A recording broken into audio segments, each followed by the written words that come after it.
Hello, everyone. Thank you for staying with us until the end. I know there's still a lot of really great speakers to hear from before we close this important conference. But I want to speak to you a little bit today about the role of media in reporting, in particular after October 7th. It's not easy to speak truth in a world where they're weaponizing the lies that we're seeing about Israel. It's not easy to speak about justice in a time when journalism itself has been hijacked by propaganda. And it's certainly not easy to speak about Israel, our people, our pain, our right to survive in a media and social media landscape that too often acts not as a watchdog of power, as the media's role should be, but as a mouthpiece for terrorism. But precisely because the truth is more needed than ever, we as journalists do it anyway, because the truth does still matter. And at ILTV, we've made it our mission to tell Israel's story to the world because too many others won't. Because, in fact, they've abandoned their journalistic responsibility entirely. Since October 7th, the world has been flooded with misinformation, disinformation, deliberate campaigns of deception meant to obscure the horrors of what Hamas did while vilifying Israel for the very crime of existing. One of the most striking examples is, of course, the Al-Ahli hospital bombing. Within hours, nearly every major outlet, from the New York Times to The Guardian to Reuters, ran with the Hamas-supplied claim that Israel had attacked a hospital and killed 500 civilians. No verification, no evidence, just narrative.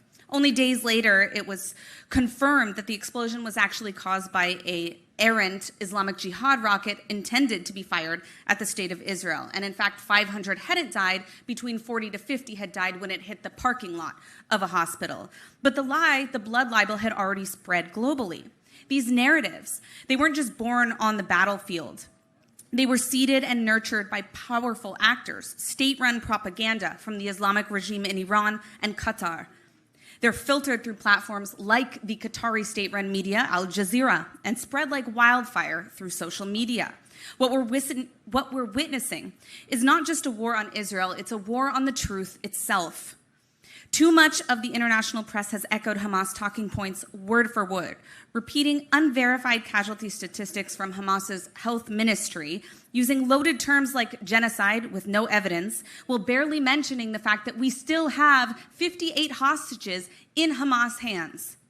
This isn't journalism. It's a perversion of everything that journalism is supposed to stand for. At ILTV, we're choosing another path. When the world was saturated with anti-Israel bias, we chose to tell the truth clearly, consistently, and without apology. We were among the first English-language media outlets permitted to enter Gaza with the IDF. We were at the scene of the horrific October 7th attacks, reporting on the truth, telling the stories of victims on the ground before the day was even over. Our team has been on the ground under rocket fire in the Golan Heights, in Judea and Samaria, and throughout the country as the IDF carries out critical counter-terror operations. While the international media fails to provide context to the complexities of what's happening in Israel, we report the full picture to audiences of millions in times of joy, such as broadcasting the return of our hostages, and in times of sorrow. As a result, we've seen something extraordinary. Our YouTube monthly views skyrocketed 879% since 2023 to 6.3 million.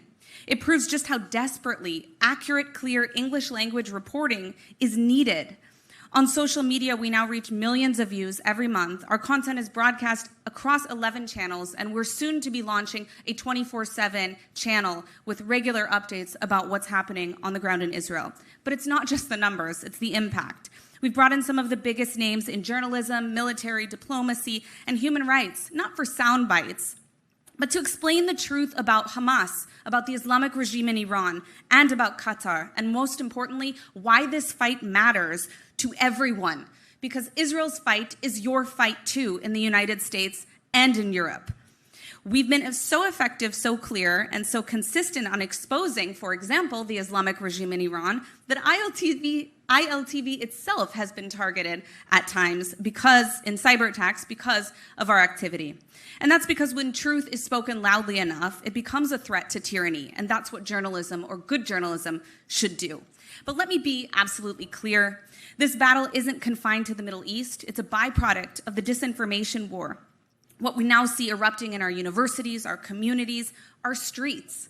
It's manufactured outrage over Israel's right to self-defense that has led to real-world violence. Jewish students barricaded inside Columbia University's library while anti-Semitic mobs chant for Intifada revolution.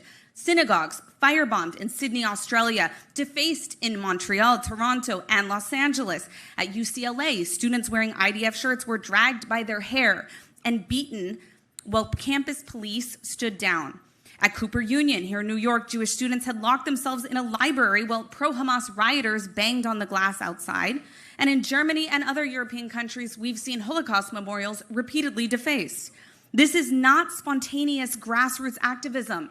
It is the product of a media ecosystem empowered and poisoned by lies, where the aggressor is framed as the victim, and the victim is blamed for fighting back. And I want to speak just for a moment on something very personal, because the toll that this war has taken on journalists on the ground has been very, very high and very painful as an Israeli. For me, the moment that broke me wasn't even when a missile landed on my block in Tel Aviv, leveling an entire building.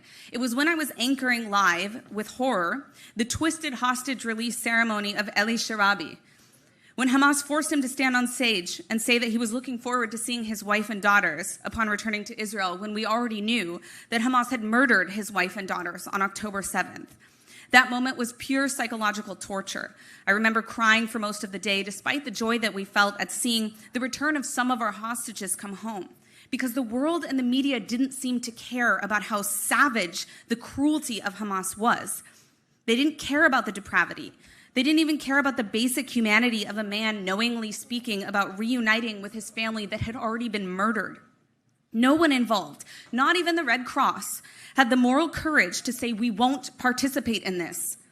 At ILTV, we refused to air, like most of the Israeli media, the forced speeches of these tortured hostages.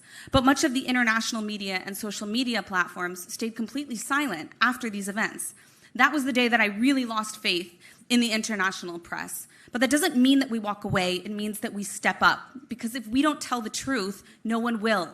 That's why when the media framed this entire conflict as Israel versus the Palestinian people, with headlines from CNN, BBC, even the AP, we brought in legal experts, military analysts, and humanitarian voices to show how Israel is targeting terrorists in Gaza, not civilians.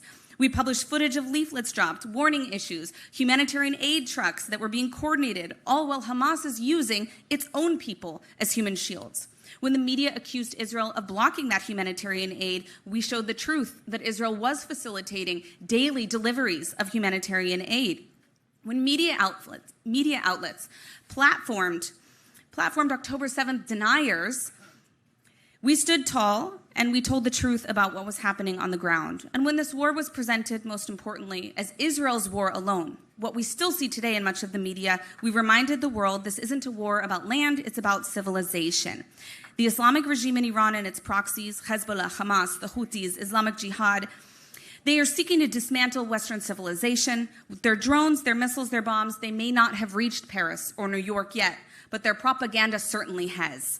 Their cyber attacks, subversion, and political influence are already here. As Churchill once warned of the Nazi threat before it crossed the channel, the storm is coming, but the deluge has already begun. So too now the physical bombs may not be falling on Europe or on the United States, and I hope they never do. But the moral collapse is underway, and October 7th was just the beginning. At ILTV, we're not just fighting for truth, we're fighting for the world's memory before it's erased. We don't just report the news, we're defending it. Thank you very much.